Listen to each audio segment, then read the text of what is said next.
how to go from this situation to this one as a Bone Warrior. Hi, I'm Angellius, but you can call me Angel. In this video, I'm going to share my experience about Bone Warrior and show you the basics and more advanced stuff about this deck. But before we jump into it, I'd like to remind you that I stream at least every Tuesday and Thursday, 2 PM European time. So if you want to see high legend gameplay, then feel free to come by. The link to that will be in the description down below. Okay, so let's get started. If you have no idea what a Bone Warrior is, it's really simple. You equip your weapons, go face, and it's already over. Easy, right? Okay, maybe there's more to it, but the baseline is literally that.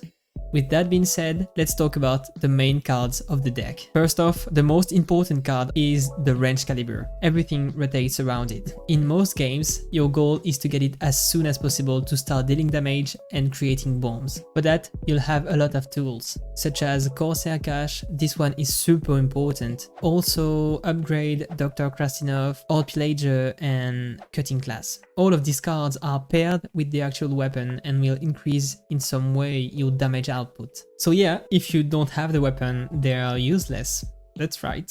That's also why I said that Corsair Cache is really important, as it will give you your weapon early on in the game. The next one is the masterpiece of the deck, Blastmaster Boom. This card alone can deal a massive amount of damage. You can play it on turn 10 combined with the Blade Storm and it's gonna be wild. At best, this can deal 24 damage, but on average it will deal 15. It's still a lot, don't you agree? Speaking of high damage, let's talk about Galakrond for a second. Against control deck, this is a game changer card. Every single turn, you can deal 3 damage to the face or elsewhere.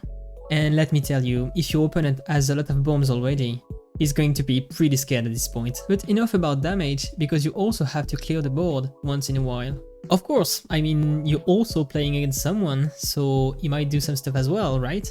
That's where the incredible warrior cards comes in, because you have so many removals. I'm talking about Minefield, Coerce, Blade Storm, Sword and Board, Shield Slam, Brawl, and even Deathwing. I mean, that's a lot.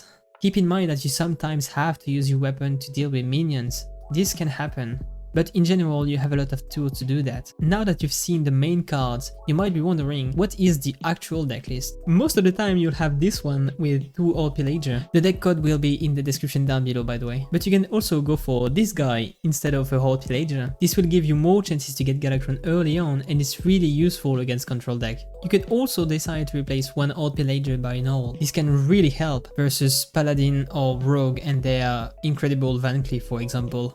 I mean, look at this turn 1. All of these adaptations really depend on you and what you're facing, so you have to experiment on it. But most of the time, the main decklist will perform well. Now, if you don't have all the cards, you can surely replace some of them with similar effects. I'm thinking of Krastinov by Green Skin, for example, or a Blade Storm by a Course. Keep in mind though that you will lose a bit of power, but your main win condition is the range caliber, so no biggies. And if you have any questions about possible replacements, feel free to ask in a comment down below and I will gladly help. Now, the interesting stuff. The Mulligan is the first and probably the most important decision you'll have to make. Just to be clear, I can't cover every single situation of the game, but here is my general knowledge of it. First, let's just say that Corsair Cache is a must-keep in almost every single situation of the game. And in most cases, Evil Quartermaster is not a bad pick as well. Now that's out of the way, let's talk about some decision you'll have to make. When you're facing aggro, you need to drag the game to a point when you can deal damage. So you'll need some type of removal, most likely Minefield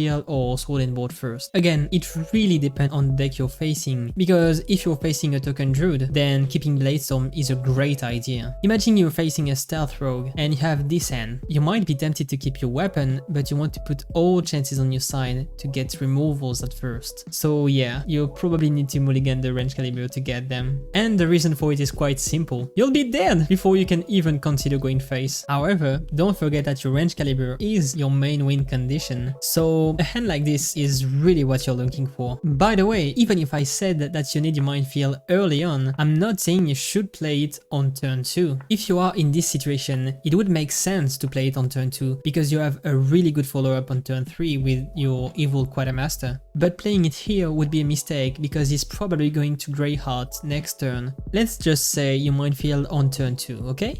But what if your hero power you reduce damage taken by 2. In reality, your minefield only removes 1 for this turn. Is it worth it? Not really, no. And as I said, he played a Grey Heart on turn 3. Thinking back, keeping the minefield is one of the reasons why I won this game. Now versus mid control, it's not the same. Sure, you'll need some removal, but in general, you want to be the aggressive one. So you need your weapon as fast as possible and start going face. What you need in your starting hand is the range caliber in some way, so either range caliber or Corsair Cache. When you have the range caliber and Corsair Cache in hand, you should consider Mulligan the actual weapon. Doing that allows you to get more weapon upgrades or getting an early removal if needed. And that's the baseline for your Mulligan. Now about your matchups. In short, this deck is not that good versus aggro and is doing pretty good against control. But to go more in depth, here's what it looks like. To quickly name them all, you'll have the advantage versus Lifesteal DH, Spell and Mosaic Mage, any kind of Priest, Ward and Druid, Secret Rogue, Silas and ETC Warrior, and finally Control Warlock. I'm not saying you'll win every single game versus them, but you should be doing pretty good. However, you'll have a hard time against Token and Treant Druid, Aggro Hunter, Stealth Rogue, Zoo Warlock, Aggro Shaman, Enrage and Big Warrior, and any kind of Paladin. So in the grand scheme of things, when the meta is more rotating around OTK mid-control decks, then you'll shine as a Bomb Warrior. And with practice, you'll find the best way to counter specific decks. Keep in mind that the more you play with it, the more comfortable you'll get. This is valid for every single deck in Hearthstone. That's it for today. If you enjoyed the video, please give it a thumbs up, and if you didn't, give it thumbs down. Talk to me down below in the comment section about what kind of video you'd like to see from me in the future. Or if you have any questions and want to see more gameplays, feel free to jump into the stream. At least every Tuesday and Thursday at 2 PM European time. Link to that will be in the description as well. Also, don't forget to subscribe if you want to see more videos from me in the future. Until next time, have a good one. This was the first video ever from me this year. And it's not gonna be the last one, because it's gonna be fun.